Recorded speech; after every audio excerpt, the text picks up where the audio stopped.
Welcome everybody to Victor's Forbidden Desire. Please do enjoy this next video. The deed is on the table, 3 names on it, and Ren Calloway is staring at his own handwriting like it belongs to a stranger. 6 months ago, he rode into this valley on a borrowed horse with nothing but dust on his coat and 35 cents on offer. Now Cade is at the window in the dark, jaw tight, watching the ridge like something is coming, and Levi is looking at Ren the way he always does, steady, certain, like a man who has already made peace with whatever is next. The question is whether Ren has. He came here for work. He stayed for something he does not have a word for yet. Some decisions cannot be taken back. This is one of them. If you want to hear uncensored, too hot for YouTube stories, check out my Patreon in the description. Tell us where you are watching from and subscribe. The summer of 1872 came to Dust Hollow Creek the way most summers came to that broken stretch of Texas flatland. Slow, mean, and without a single drop of mercy. The earth cracked in long, pale fissures, like the skin of something that had given up on water entirely. And the cattle penned along the eastern ridge of the Hargrove spread stood with their heads low and their tails slack, too hot even to swat at the flies that gathered at the corners of their eyes. It was into this heat, into this particular stillness that tasted of dust and old leather and the distant promise of nothing, that a lone rider came down the main trail at noon on a Tuesday. Nobody had bothered to name anything important. His name was Ren Calloway, and he was 22 years old, which meant he was old enough to know better than to ride into a strange spread without an invitation, and young enough not to care much about that particular piece of wisdom. He sat his borrowed mare like a man who had been in the saddle for 3 days running, because he had been in the saddle for 3 days running, and the dust on his coat had layered itself into something almost geological. His jaw was sharp and unshaven, his dark hair pushed back from his forehead and damp with the kind of sweat that soaks through a bandana before noon and never quite dries after. He had gray eyes the color of a sky that can't decide whether it plans to storm or simply go on being threatening indefinitely, and a mouth that sat in a line that could become either a smile or a challenge depending on which way the wind blew.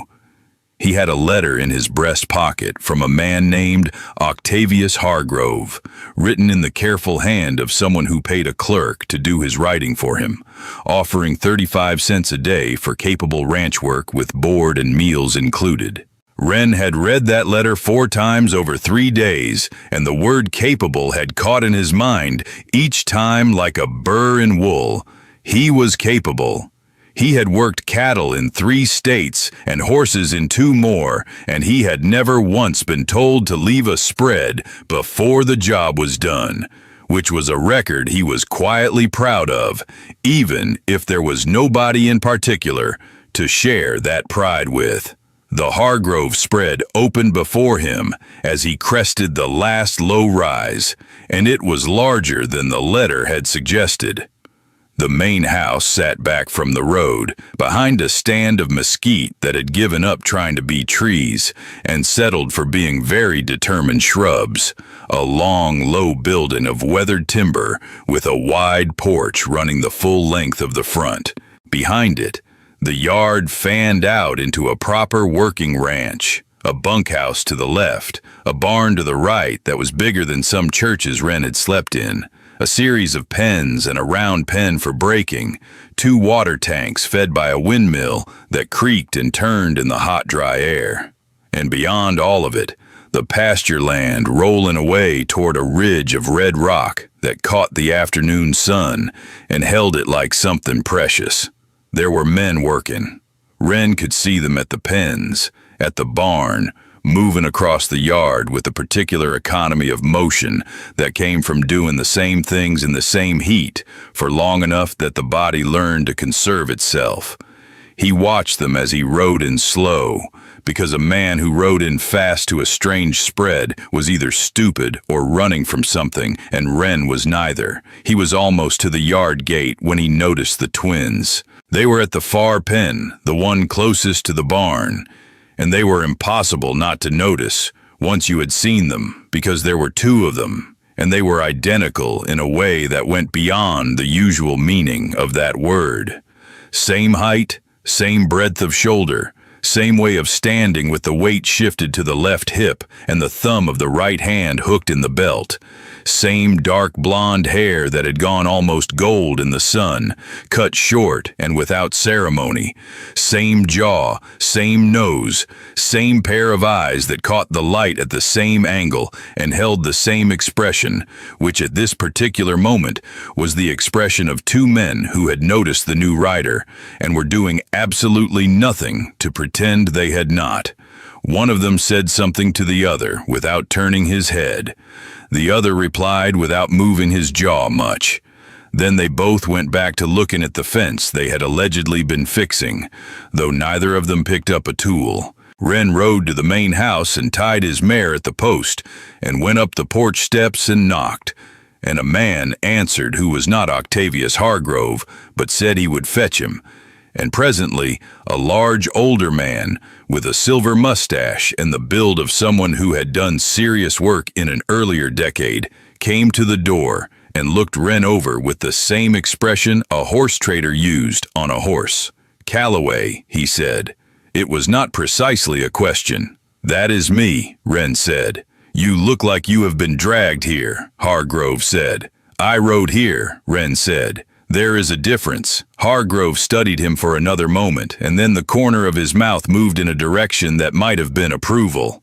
"Come on then, I will show you the bunkhouse and introduce you around." He stepped off the porch without further ceremony, and Wren fell into step beside him, leading the mare by the reins through the yard. They passed the water tanks, and the round pen, and the windmill, and presently arrived at the large pen, where the two blond men had returned to the business of inspecting a fence post with the air of men who had been doing exactly that all along, and had certainly not been watching the new arrival with considerable interest.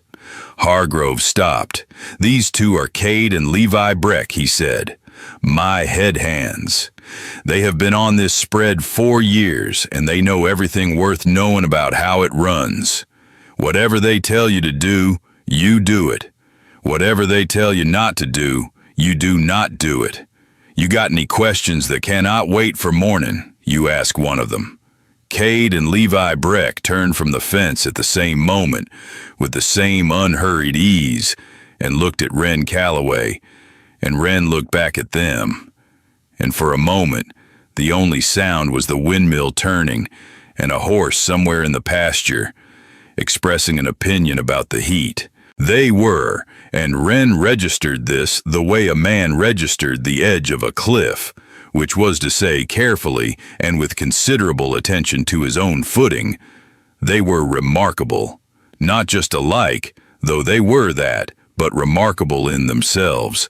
The kind of men that a spread the size of this one generated, because you had to be a particular kind of person to work land this hard for 4 years and still stand the way they stood, easy and certain, like the ground under their boots had never given them any trouble and did not plan to start. Cade was on the left, or who Wren assumed was Cade, there being no visible marking system, and Levi was on the right, and both of them had eyes that were a pale, particular shade of brown that in certain lights went almost amber. And both of them were looking at Wren with the same expression, which was the expression of two men who were deciding something and had not yet decided it. Cade Breck put out his hand. Wren shook it. The grip was dry and firm and deliberate. "Calloway," Cade said, "where are you coming from?" "Nevada mostly," Wren said. "Before that, Kansas." Levi Breck shook his hand next, same grip, and said nothing immediately, just held the handshake half a beat longer than was strictly necessary, and looked at Wren with those amber-brown eyes, the way a man looked at something he was pricing. You worked cattle? Levi said finally. All my work in life, Wren said. Horses? Enough to know which end bites. The corner of Levi's mouth moved. Cade's did not, but something shifted in his eyes. Hargrove said a few more things about the schedule and the work rotation and the rules of the spread, and then left them to it, walking back toward the main house with the unhurried stride of a man who had given the introduction and considered his part done.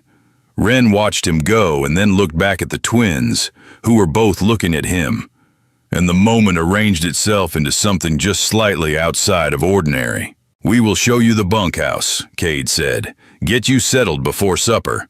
The bunkhouse was long and low like the main house, with 8 bunks in 2 rows and a potbelly stove at one end that nobody had touched in a month, and a row of pegs along the wall for coats and hats and gear. 6 of the bunks were claimed in the way working men claimed bunks, with the particular arrangements of possessions that communicated without words that this space was occupied, and had been occupied, and would continue to be occupied. The 2 bunks at the far end were empty. End one is yours, Levi said from the door. Cade and I are across. Wren looked at the bunk, which was a reasonable bunk as bunkhouse bunks went, with a straw tick that had not given up entirely and a wool blanket folded at the foot.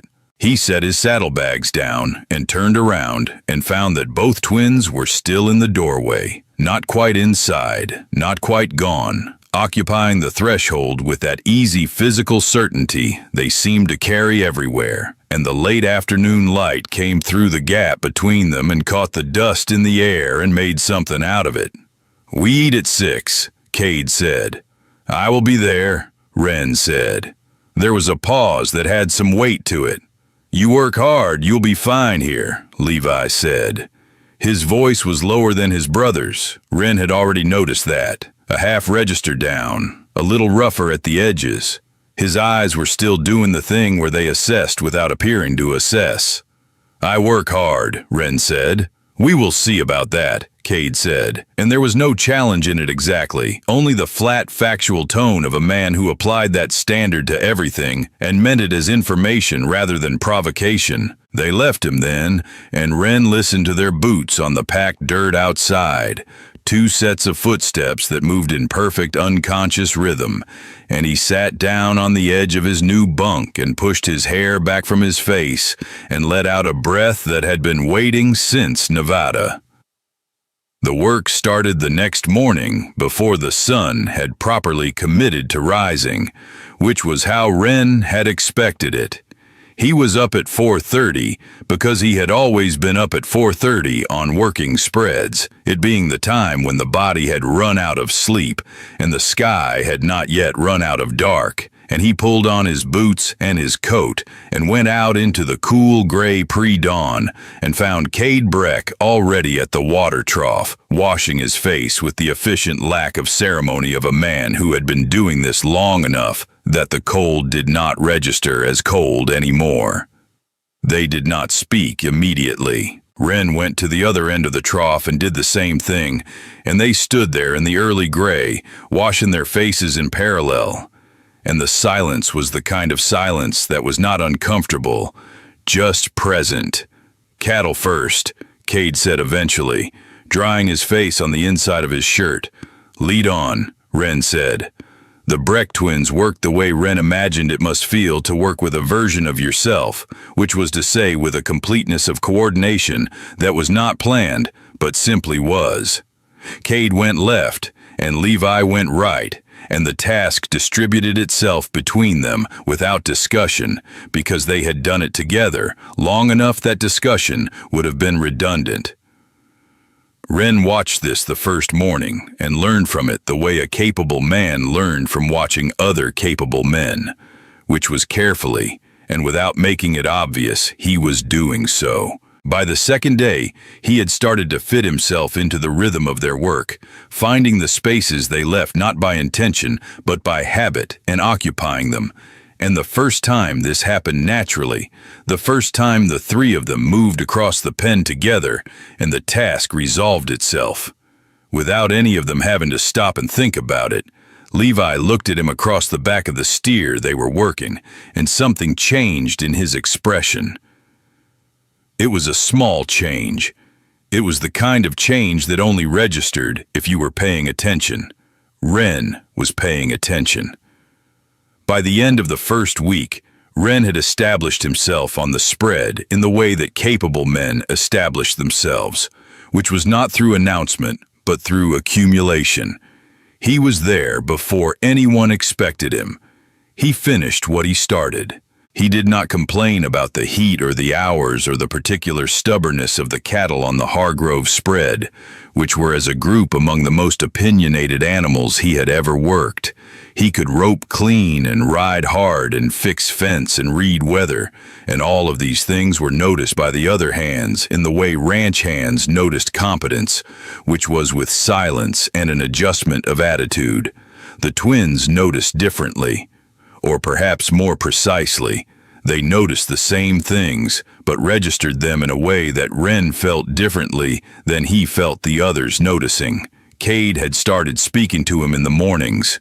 Real conversation rather than instruction, the kind of exchange where one man said something and the other said something back, and the thing between them built itself slowly, like a structure you did not notice until it was already standing. Levi was less talkative, but his attention was a palpable thing, heavy and warm and directional. The way the sun was a palpable thing, not in what it said, but in where it pointed. On the 9th day, Ren was in the barn alone in the hour before supper, working a piece of broken tack that needed repairing. The warm golden light of late afternoon falling through the wide barn doors in long bars across the hay-strewn floor. He was sitting on a hay bale with the leather across his knee, and his awl working methodically through it, when he heard boots on the barn boards and looked up and found Levi Breck in the doorway. Levi did not say anything immediately. He came into the barn and sat down on the bale across from Ren with the loose-limbed ease of a man who had sat on hay bales his whole life and found them perfectly adequate furniture, and he looked at the tack work in Ren's hands. "That the chest piece from the bay's harness?" he said. "The very one," Ren said. "The stitching let go on the left side. I am putting it back before it lets go on the right." Levi watched him work.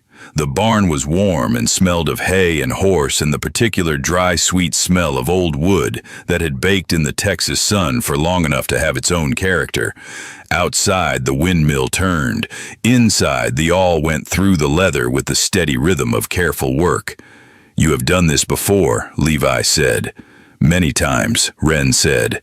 More silence. Ren kept working.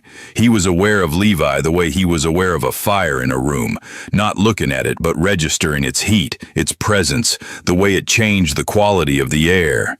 "Cade likes you," Levi said. Ren looked up. Levi's amber eyes were direct. There was no evasion in them, no performance of casualness.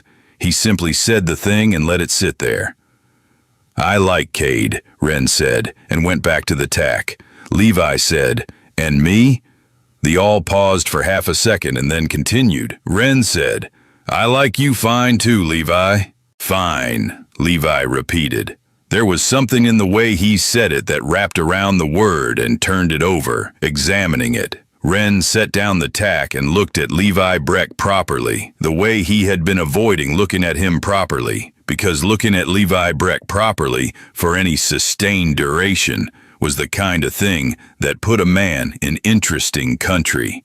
He had known since about the 3rd day that Levi was a particular kind of problem, the kind that did not announce itself, but accumulated the way interest accumulated on a debt, quietly and with determination.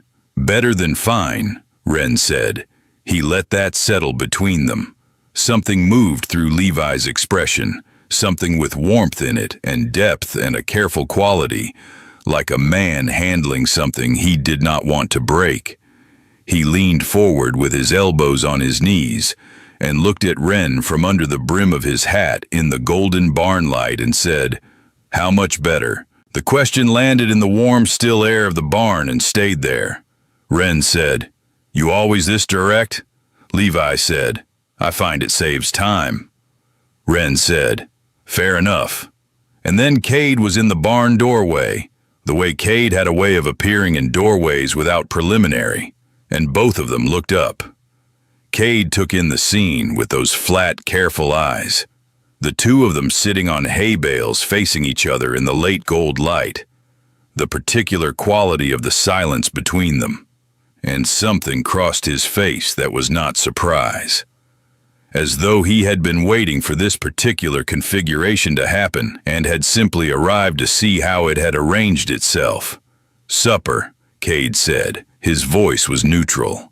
Coming, Levi said, and stood, and Wren stood, and the three of them walked out of the barn into the evening air together, and whatever had been said and left unsaid settled into the ground between them like seeds waiting for water. The following days had a different quality to them. Not a dramatic difference, not the kind that announced itself, but the subtle shift in the atmosphere between three people who have begun to know something about each other that they have not quite named yet. Wren was aware of both of them differently now. He was aware of Cade's particular dry humor, which came out in single sentences that arrived without warning and were gone before you were certain you had heard them correctly. He was aware of the way Levi moved when he thought nobody was watching, which was with a kind of unhurried grace that the working hours kept contained, but that came out in the evenings when the pressure of productivity released and a man's body remembered its own preferences, and they were aware of him. He knew it. He had enough experience with the specific sensation of being the subject of somebody's sustained attention to recognize it from multiple directions simultaneously, and both Breck twins had fixed him in the crosshairs of their attention in a way that was becoming increasingly difficult to ignore. On the 14th evening, the other hands went into town for the Saturday night release of Boredom and Whiskey and Cards that was traditional on working spreads, and Wren had been on his way with them until Cade's hand landed on his shoulder at the barn door. A single brief point of contact, nothing that could be commented on, just a hand on a shoulder. And Cade said, "Stay a minute." He stayed. The three of them ended up on the porch of the bunkhouse in the blue dusk.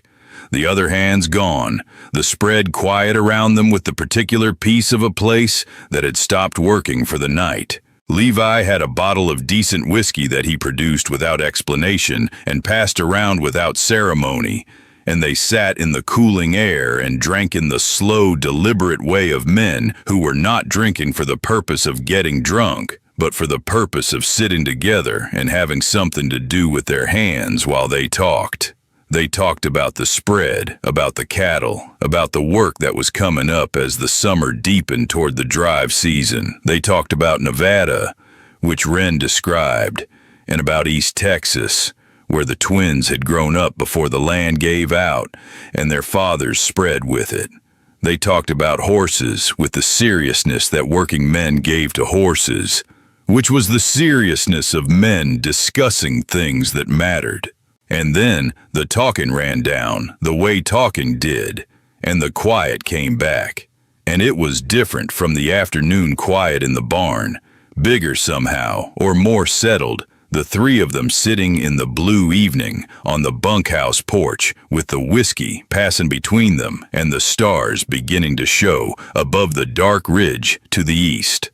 Levi said, "Can I ask you something?" Wren said. "You generally do." Levi said, "You ever worked a spread before where you were?" He paused, considered, chose the word. "Complicated?" Wren turned this over. He said, "How do you mean complicated?" Cade, who had been looking at the ridge, looked at Wren instead. He said, "He means the way things get complicated between men when the spread is far enough from anywhere that certain things stop needing to be hidden the way they would in town." The whiskey passed. Wren held the bottle for a moment. He said, "Once or twice." The silence after that was a different kind of silence again. It had intention in it, and weight, and the careful quality of two men who had decided something and were waiting to see if the third would decide the same. "You do not seem like a man who gets frightened easy," Cade said. "I am not," Wren said. Levi said, "Good." He said it low, that lower, rougher register, and it landed in Wren's chest like a stone into still water. The ripples went out from there. The first hot week of July arrived with the cruelty of someone who had been planning it, and the cattle became difficult the way cattle became difficult in extremes of heat, which was to say they became unreasonably committed to doing everything wrong. The horses were little better. The work was brutal and physical and continuous. And by evening, every man on the spread was wrung out like a cloth that had served its purpose. And the bunkhouse fell silent early, with the deep, seamless silence of genuine exhaustion. But Wren found that exhaustion had stopped being the thing that defined the end of his days. The end of his days had acquired a different shape. It had acquired the shape of the conversations that happened after supper, when the other hands went to their bunks, and the three of them stayed up just a little longer, talking quietly. Or not talking. Just existing in the same space with the lamps turned low. It had acquired the shape of mornings when he woke to find that one of the twins had put coffee on already and was sitting on the bunkhouse steps with a cup in each hand, and it was never entirely clear which one it would be until you got close enough to hear the voice. It had acquired the shape of Cade's hand on the back of his neck one morning at the water trough, just for a moment, just long enough to register, before the workday swallowed them all. It had acquired the shape of the way Levi looked at him across the distance of the pen or the pasture or the barn, long and level, with that amber gaze that had something patient in it, something that was waiting for the right time the way weather waited. And it had acquired the shape of the barn on the night of the 14th of July, when lightning was walking across the far plains in slow, flickering strides, and the smell of coming rain was in the air, and the horses were unsettled in their stalls, and all three of them were in the barn, settling them down, moving through the low lamplight from stall to stall, with the automatic competence of men who had done this enough times that their hands knew what to do before their minds had finished deciding. They had finished with the last horse, and the barn was quiet again, except for the occasional snort and shift, and the lamplight was golden, and the thunder was still far enough away to be a rumble rather than a crack.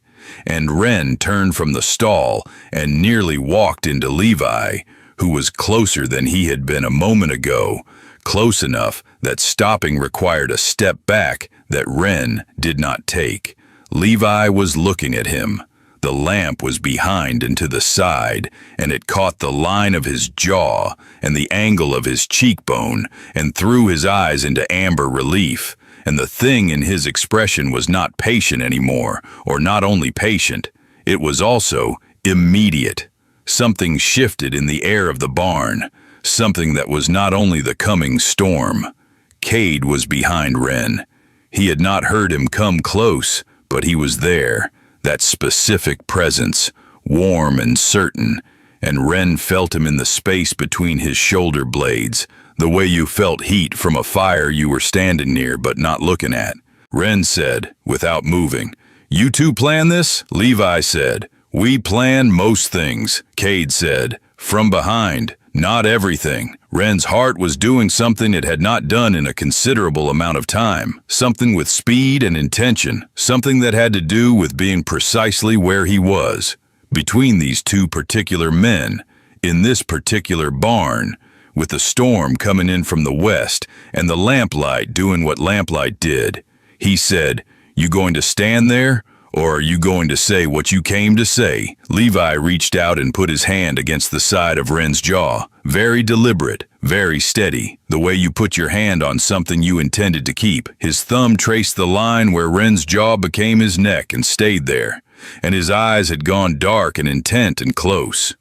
He said, "Get on your knees, pretty boy."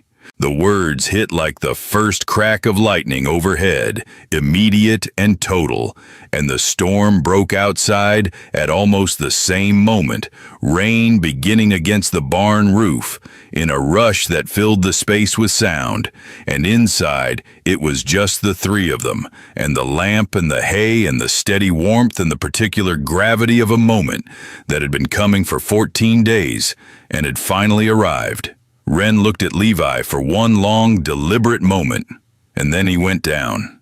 The hay was soft beneath him, and the rain was loud above him, and Cade crouched behind him, with a hand on his shoulder, warm and steadying, and Levi's fingers were in his hair, and the barn was golden, and the storm was outside, and everything inside it was something else entirely.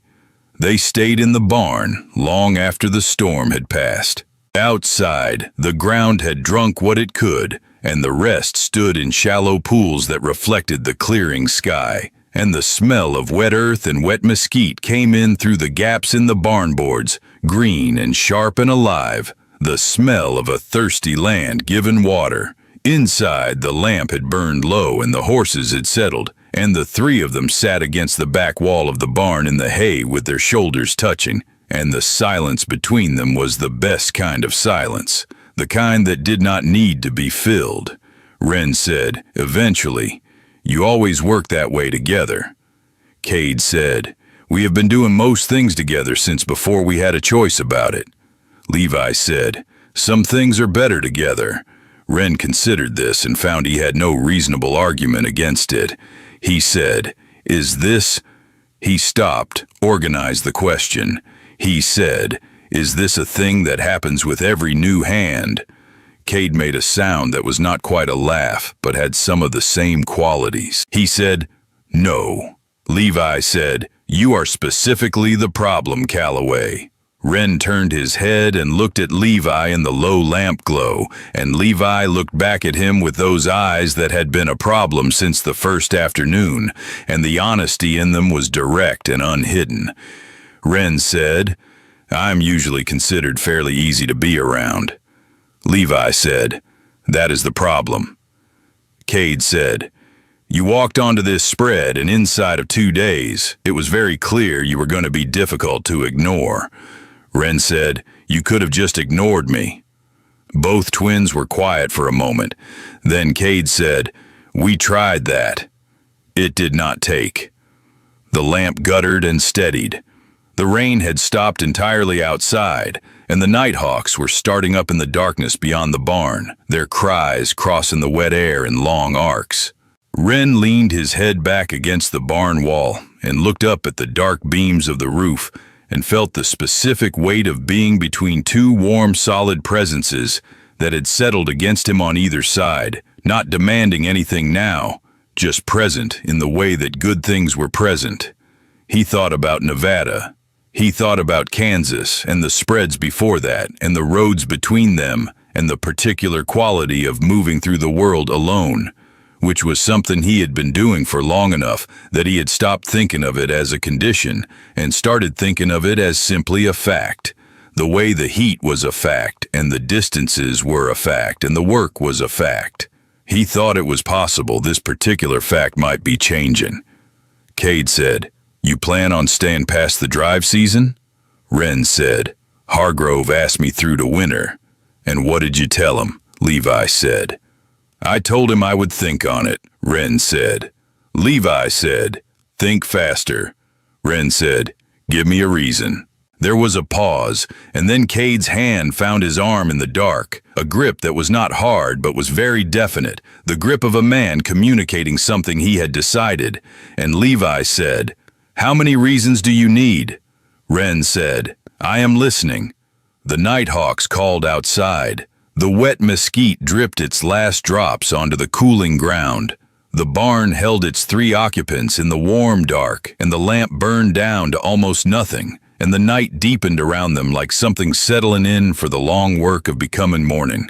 In the weeks that followed, the shape of things on the Hargrove spread adjusted itself around the new reality, with the naturalness that things had when they had been moving toward a shape for a while and finally found it. The other hands noticed and did not notice in the way that working men noticed and did not notice things that were not their business, which was to say, they were aware of the configuration without addressing it, the way you were aware of the weather without planning to debate it with anyone. The spread was far enough from town that certain customs held differently out here, and Hargrove himself was the kind of man who cared about the work getting done, and cared very little about what happened between capable men when the work was finished. The work was getting done. The work was, in fact, getting done better than it had been, because Wren had found the exact fit into the twins' rhythm that the spread had been missing, and the three of them together moved through the days with a productivity that Hargrove noted in his ledger with satisfaction and said nothing further about. Morning became a specific thing. Before the others were up, and in the hour when the sky went from black to gray to the particular pale gold that preceded the sun's actual appearance, Wren and whichever twin had woken first would be at the water trough or the coffee pot, and they would talk or not talk, and it was good either way. Cade talked about the cattle rotation and the water situation and the state of the fencing along the north boundary, and his practicality had a particular warmth in it that Wren had come to understand was how Cade expressed care through the consistent, useful application of attention to things that mattered. Levi talked less in the mornings and more in the evenings, and what he said in the evenings had a depth to it that surprised Wren every time. Not because he had thought Levi shallow, but because depth in a man who showed it quietly, rather than loudly, always arrived as a kind of gift. And in the evenings, in the barn or on the bunkhouse porch or in the particular territory of the space at the end of the bunkhouse that had become understood as theirs, there was the other thing, the thing that did not have a simple name, but that had settled into Wren's days, the way warmth settled into cold ground, slowly and completely, and with the quality of something that intended to stay. On a Friday evening in the deep middle of July, Wren was in the barn alone, the same as the first time, working on a different piece of tack with the same awl and the same golden late afternoon light. The barn had become a particular place to him, weighted with the memory of that first storm and everything that had come from it. He heard boots on the boards and looked up, expecting one of the twins, and saw instead both of them together, which was different from seeing them separately, and the difference was not only numerical. They came in together and they sat down on the hay bales across from him, identical and deliberate, and Cade said, "We want to talk to you about something." Wren set down the tack. He said, "That sounds serious." Levi said, "It is not bad." Cade said, "Hargrove is thinking of taking on a second spread over the ridge. Needs a man to run the operations there come fall. He asked us if we thought you could do it." Wren looked at them. He said, "And what did you tell him?" Levi said, "We told him you could do it," Wren said. "And?" Cade said, "And we told him we would go with you if he could find 2 more hands for the main spread." Something settled into Wren's chest, warm and solid, and with a kind of permanence to it that was new. He looked at them in the barn light, these 2 identical men with their gold-brown hair and their amber eyes, and their 4 years of this land, worn into the way they stood and moved and worked. And he said, "You would leave the main spread for that?" Levi said, "We would leave a lot of things for that." Cade said, "Not a lot of things. Specific things." Levi's eyes were on Wren, and the warmth in them was direct and certain, the same directness that had asked how much better in this same barn weeks ago, the same certainty that had known what it wanted before Wren had finished deciding what he wanted. Wren said, "You 2 are the most..." He stopped and tried again. He said, "In 3 states I have never..." Levi said, "Never what?" Ren said, "Nothing." He picked up the tack and set it down again. He said, "Tell Hargrove yes." Cade said, "We already did." Ren looked at him. He said, "You already told him yes." Cade said, "We told him you would say yes." Ren said, "How did you know?" Both twins were quiet for a moment, and then Levi said, "We have been watching you for 6 weeks, Calloway. You are not as hard to read as you think." Ren said, "And what do you read?" Levi said, "A man who has been alone long enough that he has forgotten it is a choice, rather than a condition." The truth of it sat in the warm barn air between them, and Ren did not argue with it, because it was accurate in the way that uncomfortable accurate things were accurate. Cade said, more quietly, "And a man who fits." And that was the most important thing. Ren understood. That was the thing that all the golden evenings, and the storm-loud barn, and the blue dusk whiskey, and the good hard work and everything else had been building toward.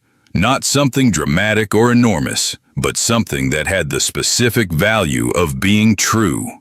He fit between them and beside them, and into the rhythm of what they were and what they did. He fit the way a man fit into work that suited him, the way a piece of tack fit when it was repaired correctly, holding the whole thing together and going about its business without making a great declaration of itself. "One mouth," Levi had said in the dark of the storm night, when it was Ren's turn to be rendered speechless. "Two cowboys, get on your knees, pretty boy."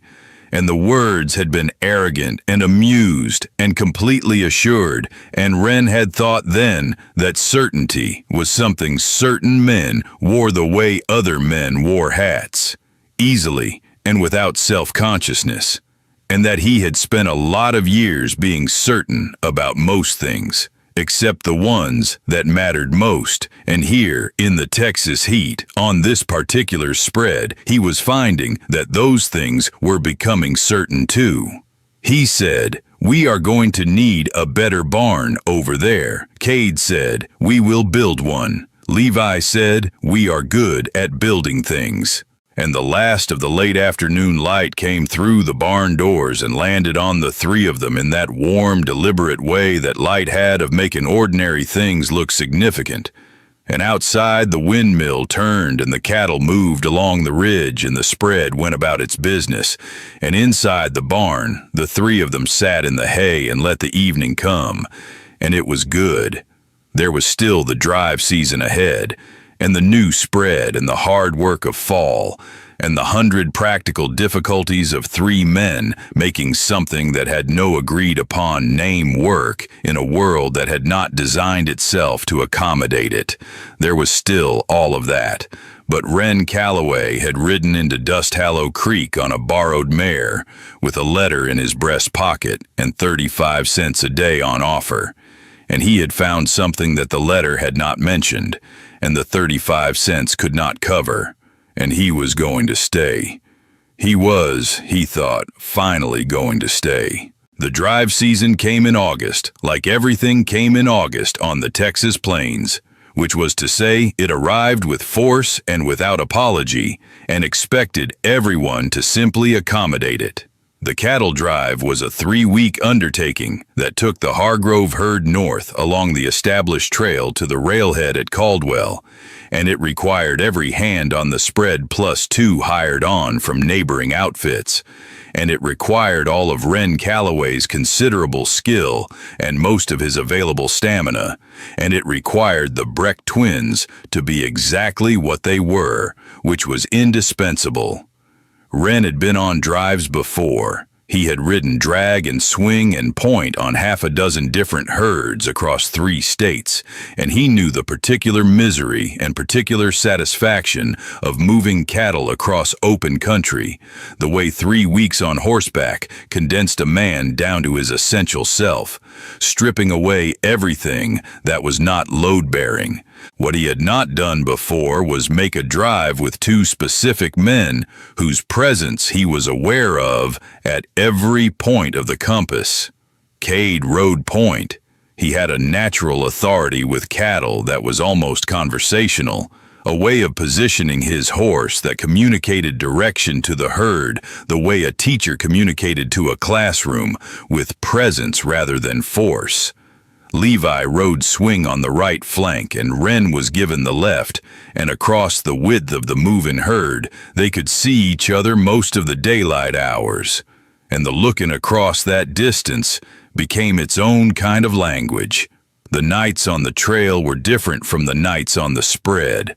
The hands took turns at watch, 2 at a time, circling the bedded herd in the dark, on horses that knew the job as well as their riders. On the second night, Ren drew the midnight watch and found Levi already mounted and waiting at the edge of camp.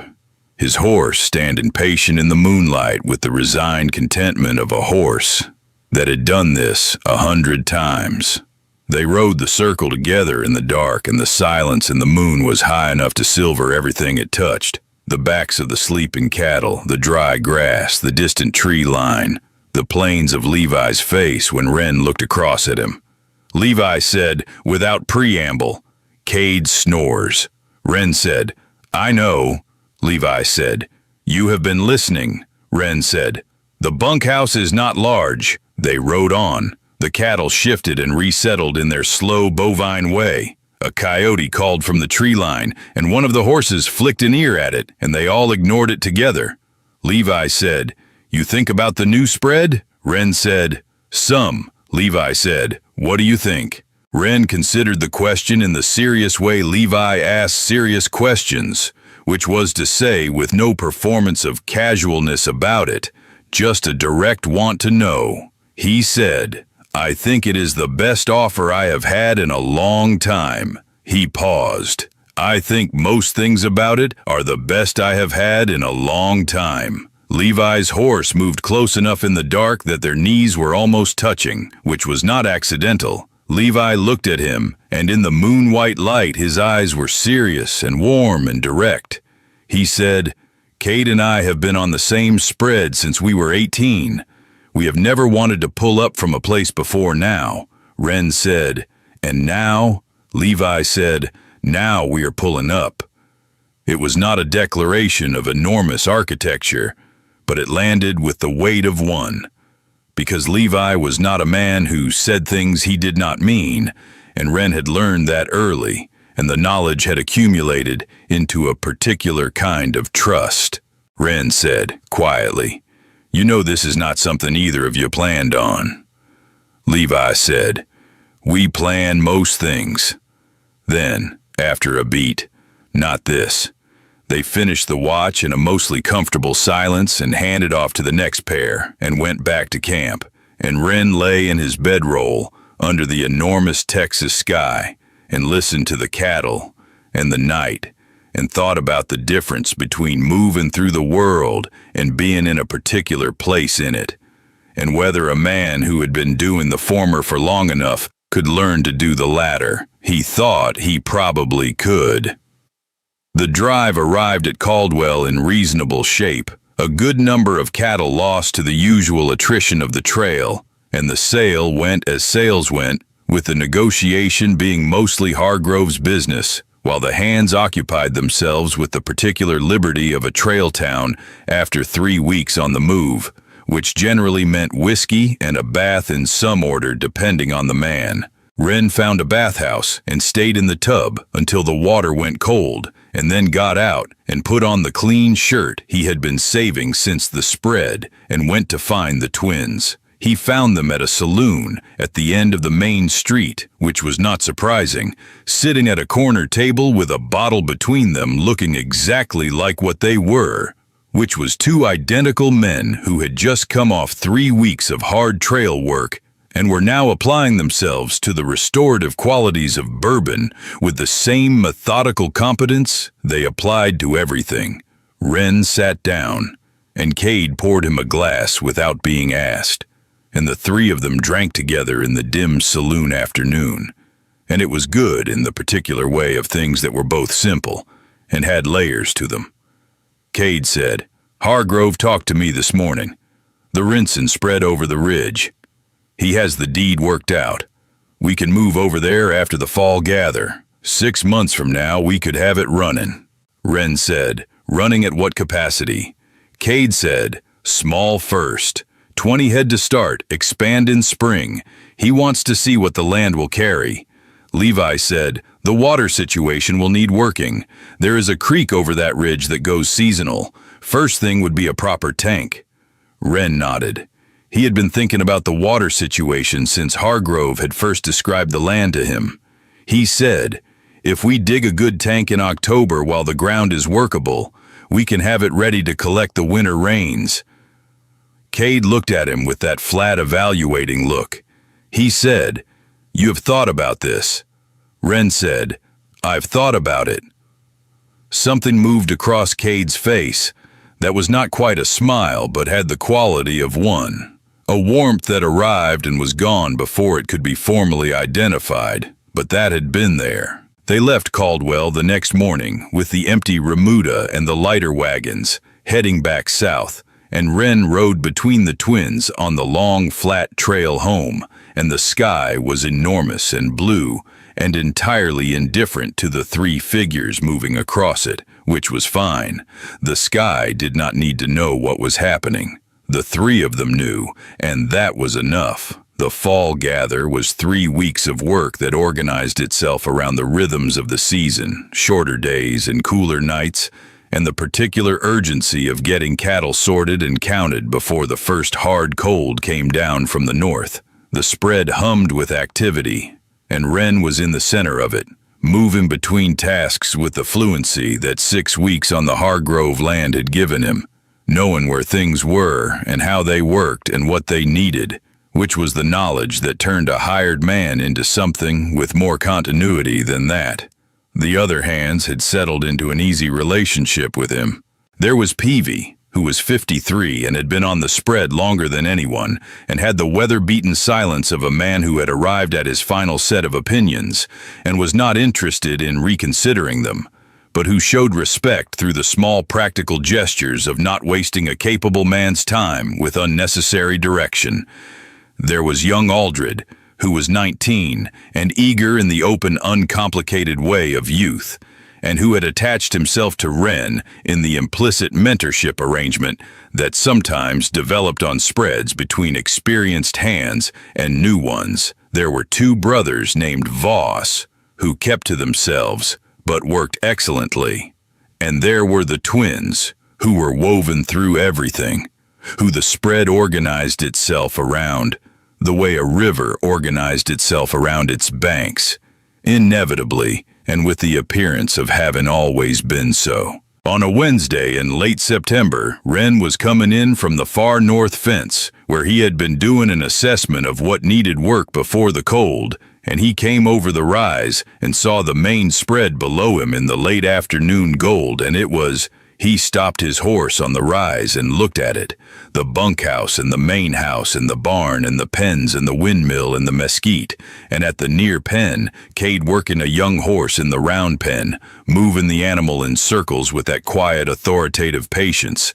And at the water trough, Levi washing up, his shirt off and his arms in the water to the elbows, his back to the sun and the light across his shoulders. It looked like something. It looked like a place where someone belonged. Wren sat on his horse on the rise and looked at it for a long moment, and then he rode down. Cade glanced up from the round pen as he passed. Wren lifted a hand. Cade lifted his chin. Levi, at the trough, turned at the sound of hooves and looked at him with that direct amber gaze and said, "How is the fence?" "Needs work on the northwest corner," Wren said. "I will take Aldred out there tomorrow." Levi nodded. He picked up his shirt and shook the water from his hands and fell into step beside Wren as he led his horse toward the barn, and they walked together in the cooling late afternoon, and the shadow of the barn fell across them and swallowed them both into its warm, dark interior. Levi said, "Hargrove signed the deed transfer today." Wren stopped. He said, "For the Rinson spread?" Levi said, "For the Rinson spread. He had Cade and me sign as the operating managers, and he had your name on the papers as foreman of operations." Wren turned and looked at him. Levi was leaning against a stall post with his thumbs in his belt and his hair still damp from the trough, and his face doing the thing it did when he was pleased about something and not performing the pleasure, just holding it in his expression with that natural directness. Wren said, "He put my name on the deed papers." Levi said, "Hargrove is a practical man. He knows what works." Wren said, "He has known us 6 weeks." Levi said, "Some men you know in 6 weeks." He paused. "Some men you know in 6 days." The stall beside them shifted, and a horse put its nose over the gate and regarded them both with the philosophical equanimity of horses. Wren reached over and pushed the nose away gently and kept looking at Levi.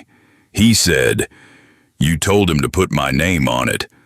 Levi said, "Cade and I both told him." Wren said, "Why?"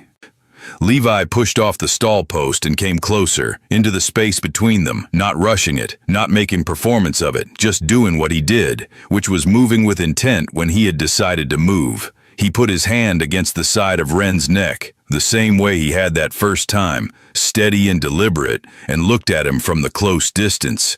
He said, "Because you belong on those papers." He said, "Because you are going to be there. When we build that tank and break that ground and put up that barn and run that spread, and it is going to take years and it is going to be hard and we are going to do it." Wren said, "You and Cade have been doing most things together since before you had a choice about it." Levi said, "Now we have a choice." He said, "This is what we are choosing." Something in Wren's chest did the thing it had been doing with increasing frequency in the weeks since the barn and the storm. The thing that felt like a knot being worked loose, slow and stubborn and ultimately giving way. He said, "I have been on 9 spreads in 10 years, Levi." Levi said, 10 is a good number to stop at." And then Cade was in the barn doorway, which was so characteristic of Cade that it had stopped being startling. He took in the scene with his flat gray eyes and said nothing for a moment, and then said, "Hargrove wants us for supper. Something about celebrating the deed." Levi did not move his hand. He said, to Cade, he said yes. Cade said, "I know." Wren said, "You do not know that? I have not said anything yet." Cade said, "You are still here." He said it with the simplicity of a man stating an observable fact. Wren looked at him in the barn doorway, all that quiet certainty. And then he looked at Levi, and Levi's thumb was doing the thing at his jaw, and the barn was warm and golden, and the evening was coming down outside, and there was going to be supper and a deed with his name on it, and a spread over the ridge that needed a tank and a barn, and several seasons of hard work before it would become what it was capable of becoming. He said, "Let me wash up first." Cade stepped aside from the doorway. Levi's hand dropped, unhurried, and he fell into step on one side and Cade on the other, and the 3 of them walked out of the barn into the evening. October moved through its days with the merciful quality of Texas falls, which had none of the savagery of the summer and none of the harshness of the winter, and existed in between as a kind of reward for having survived both. The air cooled to something a man could work in all day without the heat taking a toll, and the light went gold and long, and the mesquite smelled different, sharper and drier, and the cattle settled into the fall rhythms that were the calmest rhythms of the year. The preparations for the move to the Rinson spread proceeded with the methodical momentum of things planned by capable men who had thought them through properly. Wren drew up the tank design from memory and experience and went over it with Cade, who went over it with the same systematic attention. He gave everything, found 2 things to improve, and improved them. Levi rode the land on the Rinson side of the ridge 3 times over 2 weeks, and came back each time with more specific knowledge of the water table and the grass condition and the existing structures, which were minimal but not nothing, and the 3 of them spent several evenings with Levi's notes and a lamp between them planning the order of operations. It was on the 3rd of these evenings, in the bunkhouse with the other hands long asleep and the lamp burning low between them, that Cade looked up from the notes and said, "When we're over there, it will be the three of us most of the time, until we can take on help in the spring." Wren said, "I know." Cade said, "That is different from this." Wren said, "I know that too." Cade was quiet for a moment, organizing something. He was a man who organized his thoughts before he put them in the air, which was different from Levi, who put his thoughts in the air and let them organize themselves in the telling. He said, "Levi and I have been—" He stopped. He said, "On a spread with other hands, certain things exist in a particular shape. Over there, with no other hands, things will exist differently." Wren said, "Are you asking if I can manage that?" Cade said, "No." He said, "I am telling you that what is over there is going to be what we make it, and what I want to make of it is—" He stopped again, and the stopping was not uncertainty. It was care. The care of a man who wanted to say the thing correctly because it was important. He said, "I want to make something that holds, something that is built right, from the ground up, the way you build a tank or a barn or a fence, with the right materials and the right foundation." Wren looked at him. The lamplight was on Cade's face, and on the papers between them, and on Levi, who had been quiet on the other side of the table, watching his brother say the thing with his head down and his eyes up. Wren said, "That's what I want too." Cade said, "Good." He said it the same way he said most things, flat and complete, a word that closed around a fact and held it. Then he looked back down at the notes. Levi looked at Wren across the table and did not say anything, just looked at him for a moment with everything that was in his eyes at that hour, which was considerable, and then looked back down too. They finished the notes and went to their bunks, and the bunkhouse was quiet, and Wren lay in the dark and thought about right materials and right foundations and about the particular human courage of wanting something to hold. He thought he was not afraid of it. The move to the Rinson spread happened on the 12th of November, which Wren would later think of as a kind of beginning, though it did not announce itself as such. Hargrove stood at the gate of the main spread and shook each of their hands and said, "You bring that land up, right, and we will talk about expanding the arrangement in 2 years. He said it to all three of them, which was how he generally communicated now, as a unit. They went over the ridge with a wagon of supplies and tools and 3 horses apiece, and the Rinson spread received them in the cool, clear November morning with the indifference of land that had not been properly worked in some years and was waiting to see what these new occupants intended. The existing cabin on the Rinson land was smaller than the Hargrove bunkhouse, but sounder than it looked, and the first 3 days were about establishing habitation, which meant repairs and firewood and water access from the seasonal creek, which was running well enough in November. The work was constant and physical and entirely absorbing, the kind of work that did not leave room for anything that was not directly related to staying warm and dry and functional. On the 4th night, they sat around the small iron stove in the cabin, with supper finished, and the wind outside doing what November wind did on the plains, which was conduct itself as though it had a grievance to settle. And the cabin was warm and the lamp was lit, and the 3 of them were arranged in the small space with the natural ease of people who had stopped negotiating physical proximity some time ago. Cade said, "Tank tomorrow if the ground holds." Levi said, "It will hold. The soil runs clay under about 18 inches.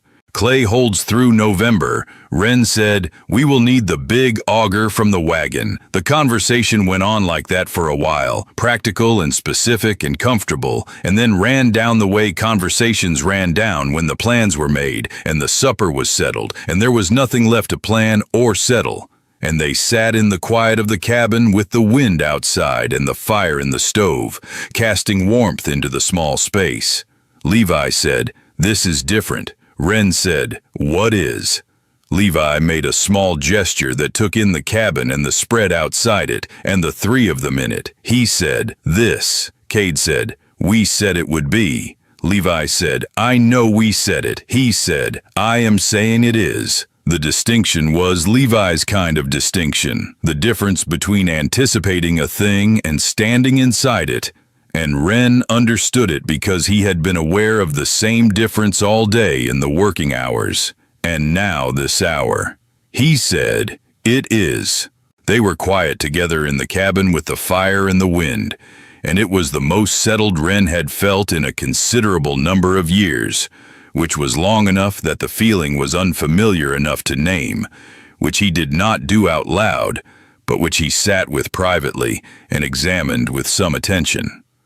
Cade stood and went to the window and looked out at the dark spread, the land they were responsible for, and said, "Good stars tonight." He said it the way he said most things, without decoration, as a piece of information. Levi said, "Come away from the window, Cade." Cade came away from the window.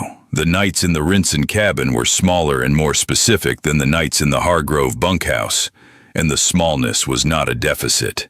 There was a quality to close quarters with people you trusted that the open space of the bunkhouse had not offered, the intimacy of proximity that was not forced but chosen. That was simply the natural result of three people deciding to be in the same place together and then being in it. Ren had spent 10 years in bunkhouses with other men's elbows and other men's noise and other men's smells, and he had not minded it because he was not a man who required solitude. But he had never understood that what he had been missing was not space, but specificity, not room to himself, but a particular combination of people around him that made the room worth being in.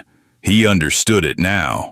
The work on the Rinson spread progressed through November with the solidity of things given proper attention. The tank was dug and lined, and by the time the first real rains came in early December, it was ready to receive them. And Levi stood at the edge of it in the cold rain, with his arms crossed, and watched the water begin to collect, with the expression of a man watching something he had planned become real, which was one of the more satisfying expressions a man could wear.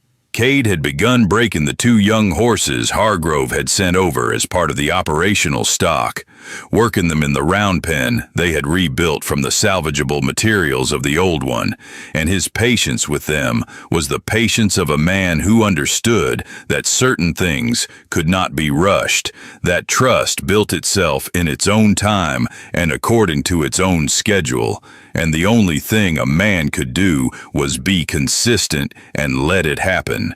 Ren spent December building the barn. He had the frame up by the 15th, with help from both twins, and the structural work was solid and true, and when the first wall went up and held, Cade ran a hand along the beam and said, "Good," which from Cade was what other men meant by considerable approval. The barn was enclosed by Christmas, which was a holiday that passed quietly on the Rinson spread in the manner of most practical things passing quietly on working land, acknowledged but not dramatized, marked by a bottle of whiskey Levi produced and a meal that was better than the usual, and a fire that ran longer into the evening than it needed to. They sat by that fire on Christmas night, and the conversation moved through the things of the year and the plans for the new year, and somewhere in the middle of it, the conversation ran down again into the comfortable silence of people who had said the things that needed saying, and could now simply be together without the obligation of saying anything else. Levi was leaning against Ren's shoulder, which had become a habitual arrangement on evenings when the cold drove them close to the fire. Cade had his boots off, which was his marker of genuine ease, and was looking at the fire with the meditative expression of a man not thinking about anything in particular. Ren said, "I have been on 9 spreads." Cade said, "You told us." Ren said, "I left all of them." Levi said, without moving, and Ren said, "And I am not going to leave this one." It was not a dramatic statement. He said it the same way Cade said things, flat and complete. A word that closed around a fact and held it. But Levi lifted his head from Ren's shoulder and looked at him. And what was in his eyes at that moment was not the directness of the barn or the heat of the summer nights, but something older and quieter. Something that had to do with being genuinely believed. Cade turned from the fire and looked at him too. His gray eyes were warm in a way that did not announce itself. Ren said, "You two are the most aggravating, most coordinated, most—" He stopped. He said, "I have never in my life met another pair of men like you." Cade said, "There are not another pair of men like us." He said it without arrogance, simply as taxonomy. Levi said, "And yet here you are." And yet here he was, Ren Calloway, who had ridden into Dust Hallow Creek on a borrowed mare in the dead heat of July with a letter in his pocket and 35 cents on offer, who had expected to find work and had found something that the word work did not adequately contain, who had stood in a barn in a storm and gone to his knees in the golden lamplight and said yes and yes again, and kept on saying yes in all the ways that mattered, who had put his name on papers with 2 other names and come over a ridge in November and started building something from the ground up. The fire burned. The wind was gentle tonight. Barely anything. Just the light movement of cold air across the plains. The cabin held them, and outside the tank held water. And the barn held the horses, and the land held all of it in the patient way of land that had been waiting for this particular use. One of the young horses shifted in the new barn with a soft sound that carried in the night air. Levi settled back against Ren's shoulder. Cade looked at the fire and said, "We should sleep early tomorrow," Ren said. "Always early tomorrow," Cade said. "That is what comes of having the kind of work worth waking up for." They let the fire burn down and put up the lamp, and the cabin went dark and quiet, and the land outside was dark and quiet too, and the stars that Cade had noted through the window were still there in their enormous, reliable numbers, and somewhere to the north, the Hargrove spread was going about its night business, and somewhere beyond that was Caldwell, and beyond that was Kansas, and beyond that, the roads that Ren Calloway had been riding for 10 years. He was not on any of those roads. He was here. The Rinson spread would become in the years following something that the county talked about, not for any dramatic reason but for the plain reason of excellence, which was its own kind of remarkable. The land was brought up right, as Hargrove had put it, and then brought up further. And by the second spring, there were enough cattle to justify 2 hired hands, and by the 3rd year, the spread had its own small reputation, for horses broken clean, and cattle moved honest, and work done, the way work deserved to be done. The 3 men who ran it were known throughout the county in the way that effective men were known, with respect and without extensive comment on their personal arrangements, because their personal arrangements were their own business, and the county had enough of its own business to attend to. Ren Calloway was the foreman, and the Breck twins were the operators, and what they were to each other beyond that was a question the county did not find it productive to investigate. Ren did not leave. This was the simple fact underneath all the other facts, the one from which everything else proceeded. He had said he would not leave, and he had not, and each year that passed added its weight to the thing that had been built, which was not only the tank and the barn and the fences and the herd, but the invisible architecture of 3 lives that had fitted themselves together on a ridge in Texas and found the fit worth keeping. There were still drives and still gathers and still the long flat workdays that ran from before sunrise to after dark and left a man satisfyingly empty of everything except the particular exhaustion of having done something real. There were still the evenings by the fire and the mornings at the water and the blue dusk conversations that moved between practical and personal with the ease of people who had stopped making a distinction between the two. There was still Cade saying things in the flattest possible way that turned out upon examination to contain a great deal of feeling, and still Levi looking at Wren across the distance of the work with those amber eyes that had never once been subtle about what they held. And there was still the barn, which Wren had built with his own hands, which held the horses and the hay and the lamplight in the evenings when they worked late, and which had the quality of a place where important things had happened and more important things were still happening, slowly and without ceremony, the way the most permanent things happened, through the accumulation of ordinary days. On an evening in early spring, 3 years from the July that Wren Calloway had ridden into Dust Hollow Creek, he stood in the doorway of the barn and looked out across the spread in the last long light. The tank caught the sunset and held it in a shimmer of rose and gold. The cattle were settled on the near pasture. The windmill turned in the evening air. From the cabin came the sound of something being put on to cook, and a voice, Levi's, saying something to Cade about the north fence, and Cade's shorter reply.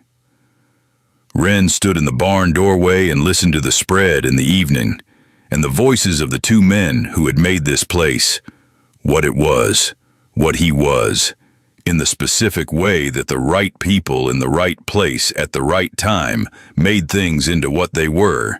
And he thought about 10 spreads and 10 years of moving, and about the particular borrowed mare that had carried him over a last rise and shown him something he had not known he was looking for.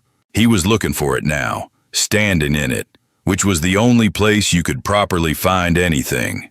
The light fell gold across the spread and across the man standing in the barn doorway, and the windmill turned, and the horses in the barn behind him moved in their patient way, and the Texas evening came down slow and certain and complete.